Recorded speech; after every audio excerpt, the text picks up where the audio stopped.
Bonjour mes chers élèves. Aujourd'hui, on va étudier chapitre 23, extrait de l'œuvre intitulée Le dernier jour d'un condamné, écrite par Victor Hugo.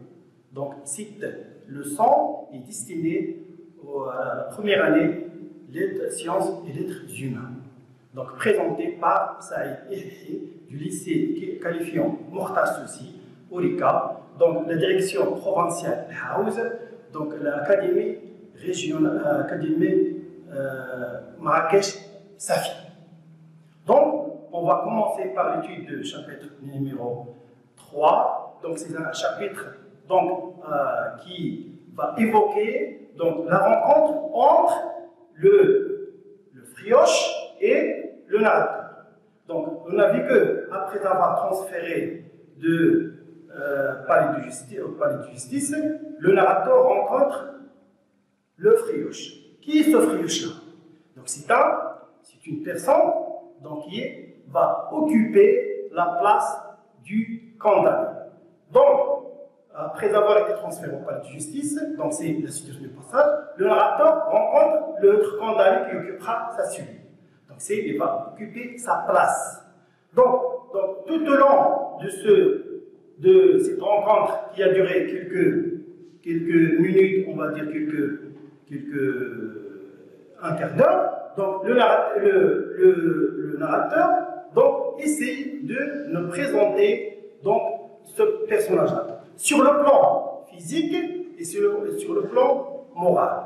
Sur le plan physique, ce personnage-là, c'est un personnage, il est décrit, c'est parce que c'est un personnage qui a 55 ans, il est de moyenne taille, il est ridé, voûté avec l'âge, on a 55 ans, c'est quelqu'un qui est un petit peu âgé, il a pris des années, il est voûté. Il est ridé, il a déjà des rides dans son visage, grisonnant, avec l'âge, on devient grisonnant, les yeux gris, il est sale. Il inspire, tout ça inspire pour le narrateur, la peur. Parce qu'il a rencontré quelqu'un qui totalement lui fait peur. Sur le plan moral, c'est un personnage qui a les regards louches. Quand on dit les regards louches, c'est la peur, il lui inspire la peur. Un rire amer sur le visage, c'est quelqu'un qui est insoucieux. C'est quelqu'un qui prend les choses à la légère. Il prend les choses à la légère. C'est les regards, un rire amer sur son visage. Mais au fond de lui-même, il cache un trésor. C'est quoi? Quel est ce trésor-là? C'est l'honnêteté. C'est quelqu'un qui veut être honnête, mais la société ne lui a pas donné l'occasion de montrer ce trésor-là qui se cache au fond de lui. Comment trouvez-vous le portrait physique de ce personnage-là? C'est un portrait physique qui est dévalorisant, dégoûtant, le narrateur répugne le nouveau condamné au début.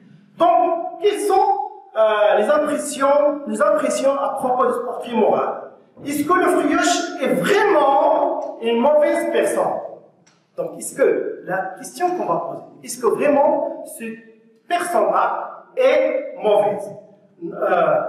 Non.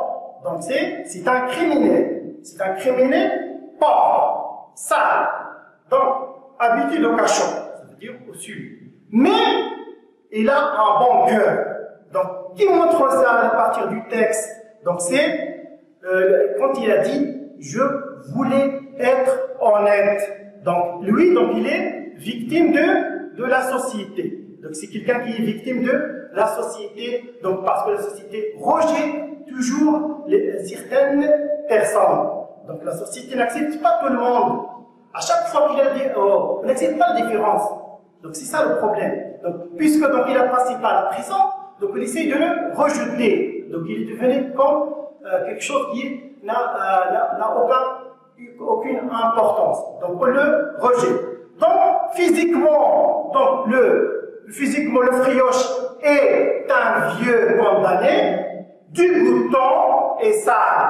Mais, il faut insister sur ce mais le portrait moral dévoile au lecteur qu'il a un bon cœur et qu'il est honnête. Qu'il a un bon cœur et qu'il est honnête. C'est la négligence, donc c'est la négligence de la société. C'est la société qui a fait de lui un criminel.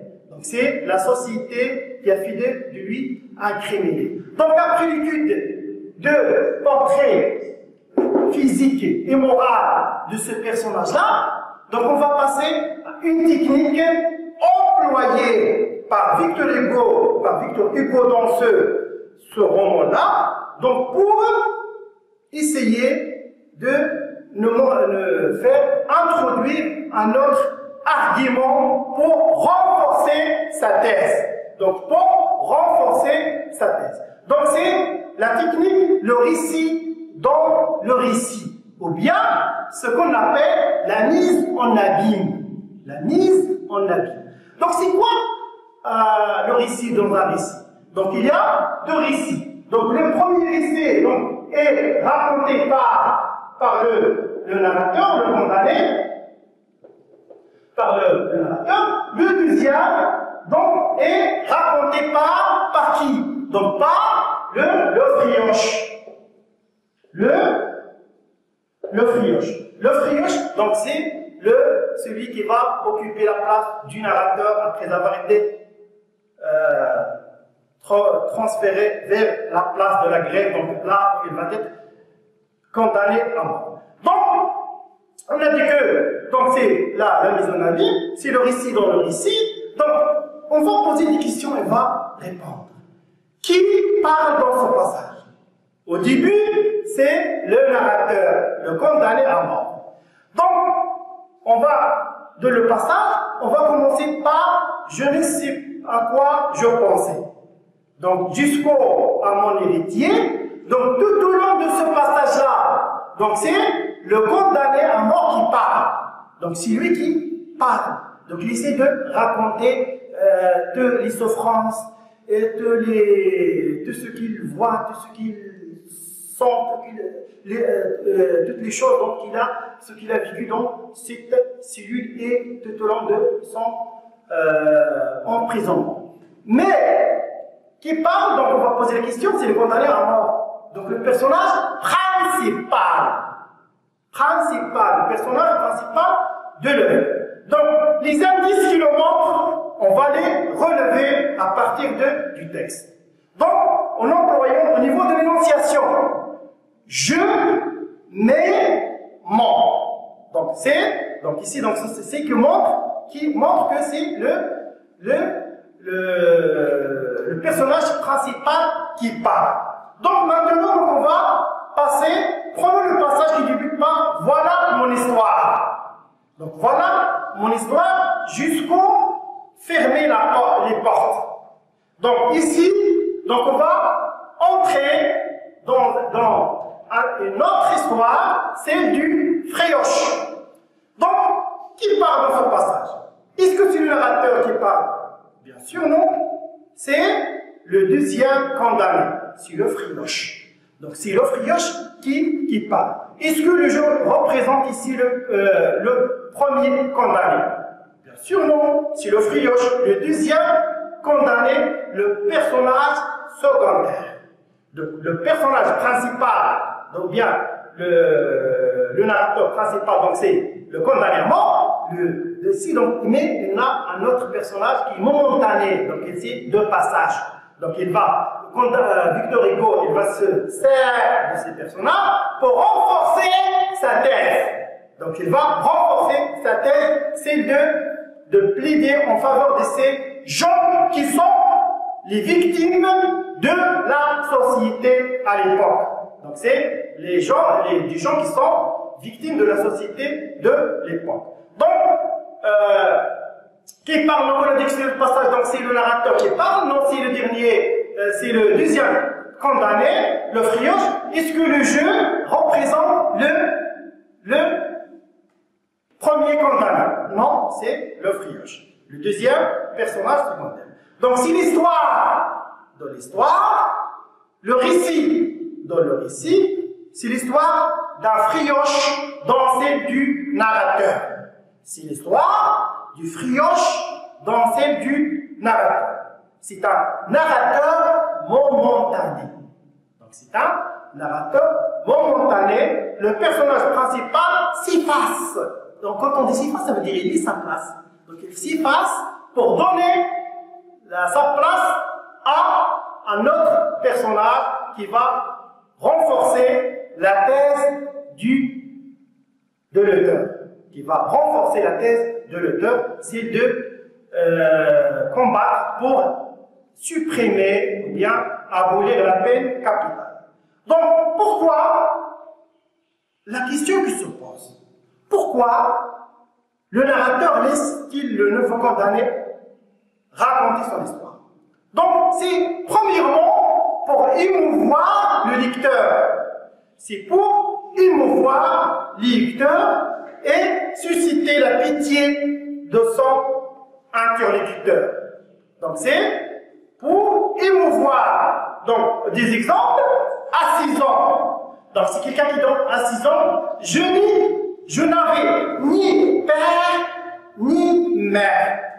Donc c'est quelqu'un qui a, donc à 6 ans, il a perdu son père, donc il a perdu sa mère. Donc il a perdu sa mère et son père. Quel est le niveau de langue de deux personnages? Donc ici, donc, on va entrer dans une comparaison entre les niveaux de langue, entre les deux personnages. Donc on va s'arrêter sur une chose qui est importante. Donc on a deux niveaux de langue totalement opposés entre les deux personnages. Donc le premier, donc son niveau de langue, c'est soutenu.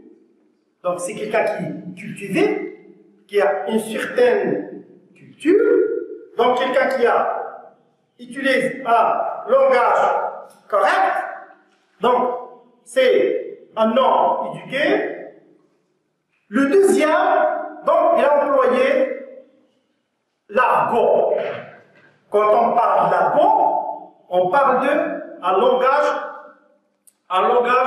donc qui est donc destiné, c'est un langage qui est celui des malfaiteurs, des gens de la prison, etc.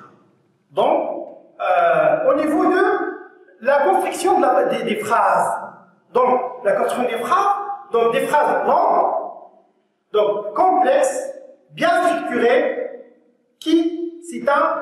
c'est une personne qui sait bien parler.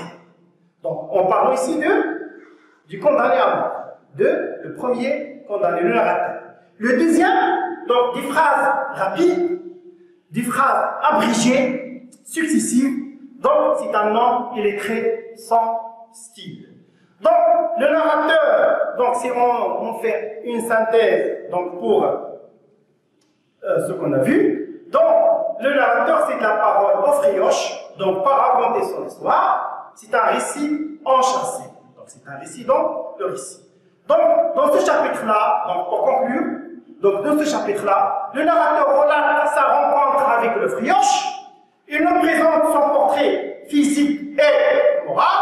Le frioche prend l'initiative et raconte son propre histoire. Il s'agit donc d'une technique de narration appelée la mise en abîme, puisqu'il y a un récit enchâssé dans un autre. Donc c'est ainsi que notre science. On va voir dans cette leçon les registres littéraires. Dans les registres littéraires, donc on va voir le pathétique et l'ironie. Donc, dans le chapitre 23, donc pour susciter la pitié, la compassion, l'attendrissement et la sympathie du lectorat, ça veut dire l'ensemble des lecteurs, le narrateur nous a évoqué les conditions qui ont fait d'un petit garçon, un petit garçon ici, on fait référence à qui? Au frioche, lorsqu'il est petit. Donc, d'un petit garçon de 6 ans. Imaginez un enfant de 6 ans dans la rue. Un enfant de 6 ans dans la rue. Normalement, la place d'un enfant de 6 ans, c'est où? Donc c'est la maison ou bien l'école. Alors que ce petit garçon-là, dommage, c'est quelqu'un qui est dans la rue. Donc qu'est-ce qu'il va prendre? Il va prendre les mauvaises choses. Donc les mauvaises manières. Donc jamais la rue ne peut éduquer une personne. Au lieu de l'éduquer, donc il essaie de le faire dévoyer de la bonne chemin. Donc un enfant qui en fait, donc on a des conditions qui ont fait de petit garçon de 6 ans un criminel, un grand criminel. Donc il a dit, à 6 ans, j'en avais ni mère ni père. À 6 ans, j'en avais plus ni père ni mère. L'été, qu'est-ce qu'il fait pendant l'été? Le pauvre, qu'est-ce qu'il fait? L'été, je faisais la roue, en train de jouer dans la roue. Donc, je faisais la roue de la poussière au bord des routes. C'est au bord des routes, il essaie de faire de la roue. Au bord des routes, pour qu'on me jette un seau, pour lui donner de l'argent, pour jeter de l'argent. Donc, pour me jeter un sou par la fenêtre. Le frioche, avant de devenir un criminel, il a passé par plusieurs étapes. Par plusieurs étapes avant de devenir un vrai criminel. Donc, à 9 ans, imaginez, à 9 ans, j'ai commencé à me servir de mes louches. Donc, ici, donc, il a employé un langage concret, les louches. Les mains, c'est comme la louche qu'on utilise de la cuisine. C'est un langage concret, la louche. Oui. Donc, à 9 ans, j'ai commencé à me servir de mes louches. De temps en temps, je vidais une fouilleuse. Quand on dit la fouilleuse, donc c'est quoi? C'est le langage argotique, c'est la poche. Donc en parlant de la poche, je vidais, ça veut dire il fait sortir de l'argent, il vend de l'argent de la poche des gens. Donc, en avant, je commençais à me servir de mes louches. De temps en temps, je vidais une fouilleuse. Je filais une pelure. La pelure, donc c'est ici, donc c'est le langage, c'est la pelure, donc c'est la peau de banane, etc. Donc on l'appelle la pelure. Mais ici, donc pour désigner quoi? Pour désigner le menton. Donc c'est une pelure. À 10 ans, j'étais un gringe. C'est déjà, donc c'est un voleur. J'étais un gringe. Gringe, c'est un langage donc argotique. Gringe pour désigner un voleur. Donc, je forçais une botanche. La botanche, donc ici, donc c'est la boutique. Je forçais une botanche. Je forçais une tournante. La tournante, donc c'est la clé. Puisqu'il tourne, donc on l'appelle là. Regardez combien le langage argotique, donc c'est un langage qui est, un petit peu, donc très concret. Je forçais une tournante. On m'a pris. Ça veut dire il est arrêté par la police. Donc, j'avais l'âge. Ça veut dire l'âge légal pour être incarcéré dans les galeries. Donc, on m'a envoyé ramer à la petite Marie. Ça veut dire qu'il est condamné à des travaux forcés. Donc, c'est quelqu'un qui est condamné à des travaux forcés. Donc, il n'a jamais, ce pauvre, dans son enfant, il n'a jamais trouvé une salvatrice qui peut le repêcher de la situation déplorable dans laquelle il évolue.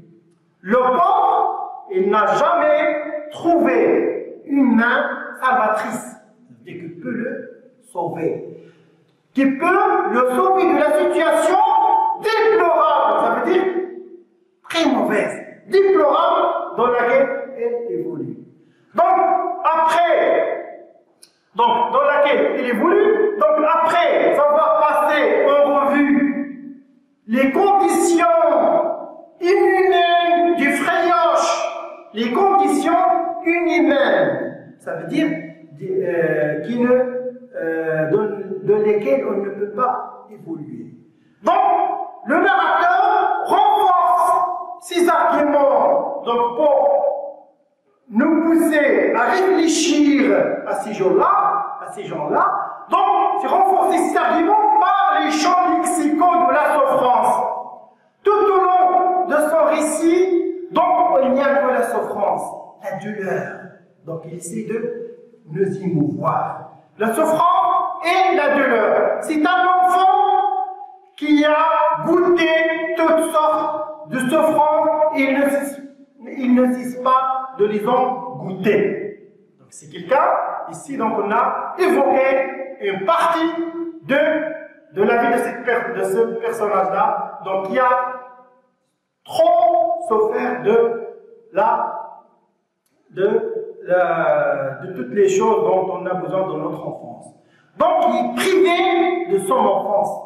Il n'a pas vécu comme les autres. Donc après le pathétique, donc il nous a dessiné une image un petit peu déplorable sur le passé de ce personnage-là. Donc on va passer à l'ironie. Donc ce personnage-là, donc il n'a pas, c'est quelqu'un donc qui essaye de s'en moquer de son passé. Et même de son présent. Donc, au contraire du narrateur, donc, soucieux du sort de sa petite famille. Donc, le narrateur, donc, le pauvre, donc, il est soucieux de sa petite famille. Donc, le frioche prend les choses à la légère. Donc, lorsque donc, il est rentré, il se moque du sort qu'il attend. Cela veut dire, c'est qu'il est crié au milieu d'un éclat de rire. Est-ce que, à votre avis, cette situation-là, donc, évoque le rire? Non. Donc, c'est le rire, donc, parce que donc, il se moque de quoi? Il se moque de la société, il se moque de tout le monde. Donc, de rire que l'auteur fera, l'auteur, ça veut dire la prison, jouera au panier avec ma Sorbonne. Quand il dit ma Sorbonne, ça veut dire la tête. La Sorbonne, c'est la tête. Donc, de langage argotique, quand la tête d'une personne est encore vivante, donc c'est la Sorbonne. Quand il est coupé, donc c'est la tranche. Donc c'est ici donc ma Sorbonne dans 6 semaines. Il va passer par le même processus. C'est quelqu'un qui va passer par le même processus. Donc, ma Sorbonne dans 6 semaines. Comme il va faire de ta tranche dans 6 heures. 6 heures, 6 semaines. Donc, c'est un passage, le 6 est partagé entre les deux. Donc, dans ce passage-là, donc on a deux registres qui sont l'un à côté de l'autre, le pathétique et l'ironie. Donc le pathétique pour montrer la souffrance de ces personnages-là, l'ironie, donc c'est le son dont les paroles du frioche, ce pauvre qui est condamné avec ces conditions-là à cause de la perte de son père et de sa mère, de son enfance, son jeune âge, à 6 ans. Donc, et voilà, la société toujours est ici accusée par Victor Hugo d'être derrière toutes ces souffrances-là. Donc, on a vu deux personnages, donc qui souffrent. Donc ces 2 témoins-là ne sont pas gratuits. Donc puisqu'il s'agit d'un roman à thèse, Victor Hugo essaye de renforcer sa thèse, donc par les souffrances en premier lieu dès le début du roman par le narrateur. Donc, et maintenant, il a renforcé sa thèse par le témoignage de ce Frioche. Donc, mes chers élèves, c'est la fin de cette séance. Au revoir.